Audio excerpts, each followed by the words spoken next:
Patok na patok sa mga manonood ng Itbulaga ang naging guest appearance ng social media personality na si Baet o Jericho sa segment na The Age is Right. Sa kanyang paglabas sa programa, agad niyang napasaya ang mga host at mga dabbercads sa kanyang mga nakakaaliw na sagot at banat. Habang nag-uusap sina Vic Soto, Maine Mendoza, Miles Ocampo at Raisa May Dizon, napuri ni Baet ang batang host at sinabing maganda ito. Dahil dito, nausisa siya ni Miles kung ano ang nais niyang ipangalan kay Raisa May kung sakaling mabibigyan niya ito ng bagong pangalan.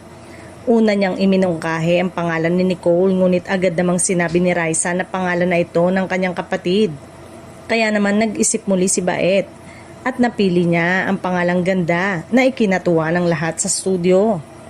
Nakisali rin sa biruan si Bossing Vic at pabirong tinanong si Raisa kung ano nga ba ang talagang kanyang pangalan.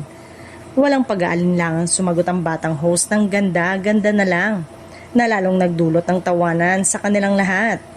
Kasunod nito ay ang pabirong komento ni Vic Soto tungkol kay Vice Ganda na host ng katapat nilang programang It's Showtime.